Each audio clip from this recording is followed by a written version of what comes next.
ज्योति steno typing college में आप सभी का स्वागत है बच्चों। ये इंग्लिश 80 WPM डिक्टेशन है और ये सभी डिपार्टमेंट्स के लिए इंपॉर्टेंट डिक्टेशन है। Dictation start after 5 second.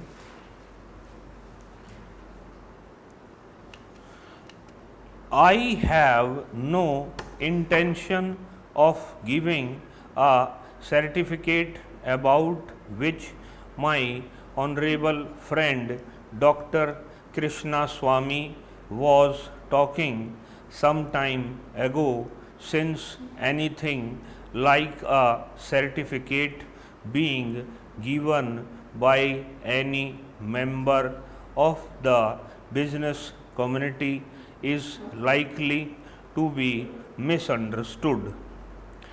But the fact remains that impartial observers both here and abroad have testified to the soundness and stability of our finances, which have successfully withstood severe stresses and strains of the changing economic factors, both national and international, and for this the fullest possible credit is due to the wise handling of the situation by our present finance minister.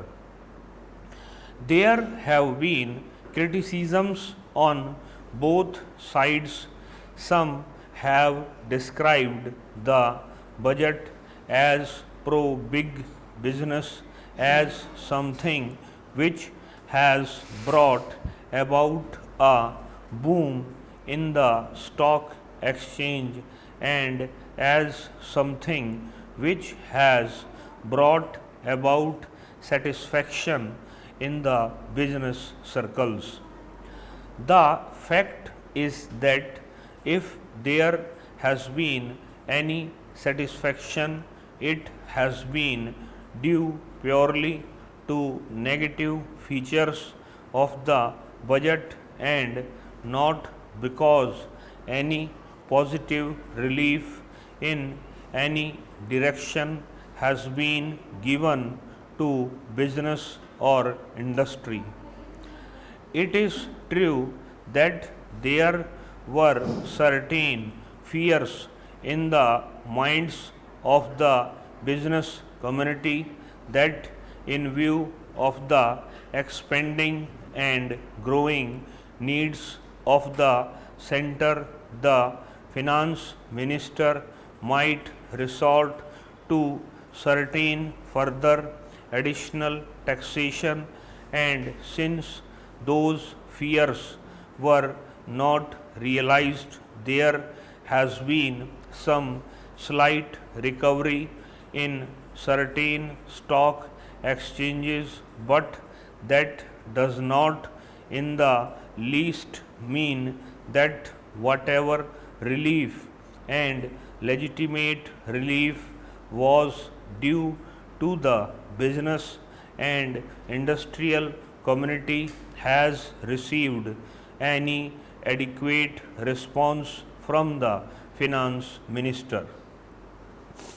We have got to face the fact that we are at present engaged in the process of development. People who talk about UK and USA conveniently forget that these are the most highly industrialized countries in the world, and our taxation system, so long as we are engaged in expanding and building our economy, must be adjusted and linked with the requirements of the expanding economy, and should not be compared with the high taxation levels that may be prevalent in UK and USA. Friends have talked about unemployment, but whether the raising of the direct taxation levels will in any way mitigate unemployment is a question that should be considered. If the finance minister gives substantial relief in direct taxation, I think that might lead to an acceleration in the pace of development. So it has to be considered whether it is relief in taxation which will lead to a reduction of unemployment, or whether it is raising of taxation to the utmost levels which will dry in up the resources and channels of capital formation, and thereby not only retard all further development but might also throw the functioning of present industries out of fear.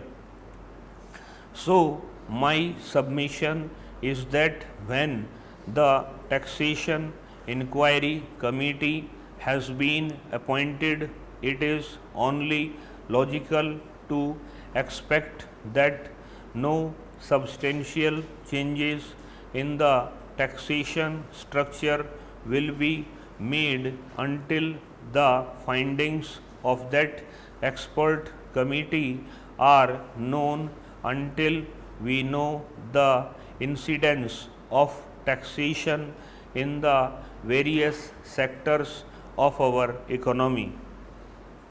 Now coming to the question of deficit financing, I am afraid that my esteemed friend's attitude was somewhat different from the line of opinion in the business and industrial community.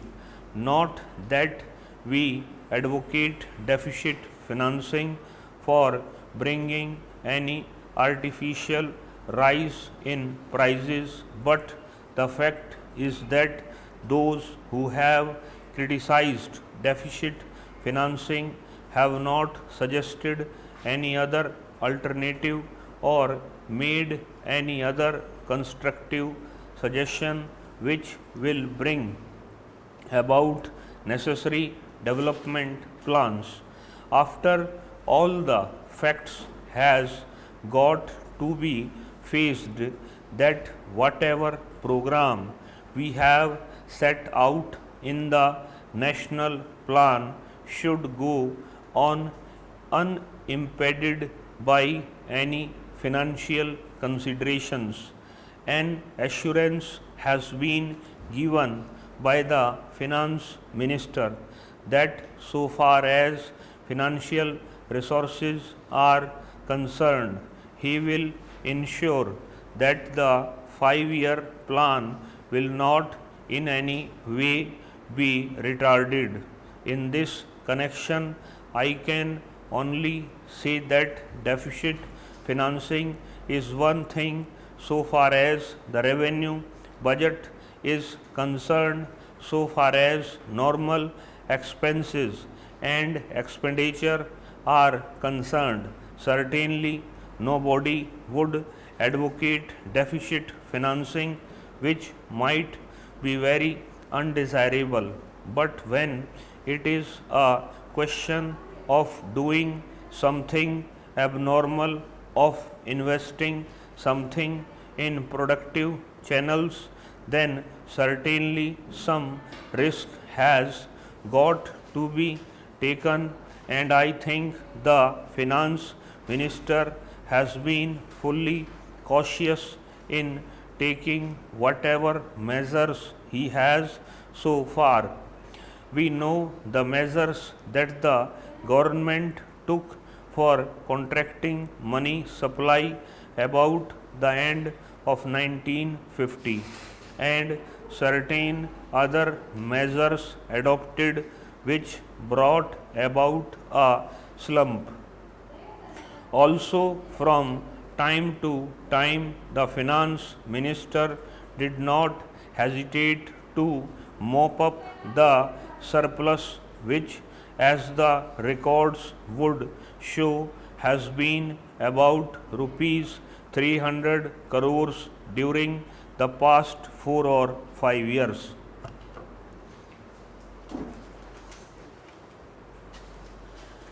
Website पे इस dictation को लगा दिया गया है और वहाँ जाकर के पहले पढ़िए, फिर इसको टाइप कर दीजिए और अपनी एक्यूरेसी को जानिए। इस क्लास में इतना ही बच्चों, नमस्कार बच्चों।